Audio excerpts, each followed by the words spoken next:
Okay, so here we are in our 8.08a lesson where we're going to be determining vertical asymptotes. So we have already determined the x and the y-intercepts. So we know that x-intercept was y equals 0, and y-intercept, we know that x was equal 0. And then for the vertical asymptote, we're going to actually define what that word means before we determine the vertical asymptote. So a vertical asymptote is a straight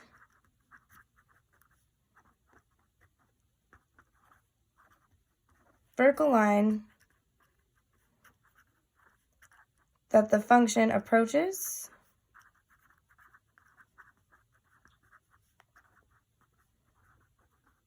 but never reaches. And this occurs when there is a unique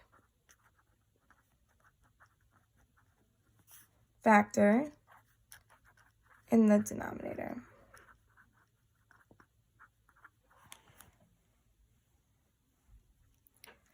So it occurs when there's a unique factor in the denominator. So we use unique factors in the numerator to help us find our x-intercepts. So now for a vertical asymptote, we're going to be looking at unique factors in the denominator, and we're going to always be looking at the most simplified version of our function. So if we go back to where we factored to solve for the x and y-intercepts, we can see that right here is the most simplified version of our function.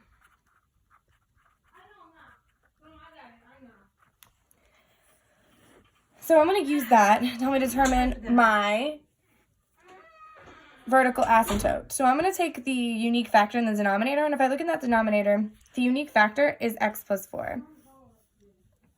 Oh, sorry, I was add. That we need to make sure that we write. So written as an equation of x equals, because it's a vertical line, and vertical lines always have the equation x equals. So let's go back now to what we were saying. We need to take the simplified version of our function, and we need to look for the unique factor in the denominator. So that means that it's in the denominator and nowhere else. So what's unique to the denominator of this function? And if you answered x plus 4, you are correct. X plus 4 is the unique factor in that denominator because it is only in the denominator. So if I'm going to look for my vertical asymptote in this example, I'm going to use that unique factor in the denominator, so x plus 4. And I'm going to set it equal to 0 so I can solve for x. So essentially, we're finding our excluded values. So we're finding what value of x will make our denominator equal to 0 and our function undefined, because that's an asymptote. An asymptote means that our function is undefined at that value because it never actually reaches that value.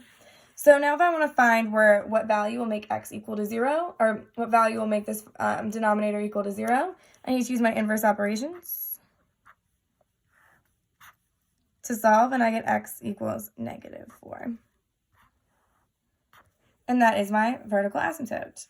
So I know I can just make a list of all the key features I was asked for. So I was asked for my x-intercept, y-intercept, and vertical asymptote. So I'll just put that here. So my x-intercept was 4, 0. My y-intercept is 0, -2.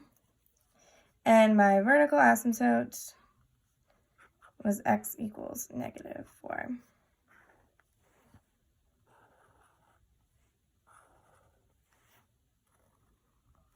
So I have all my features identified. I answered my question, and now I can move on to UD round 1. So meet me back in the Zoom call so we can review UD round 1.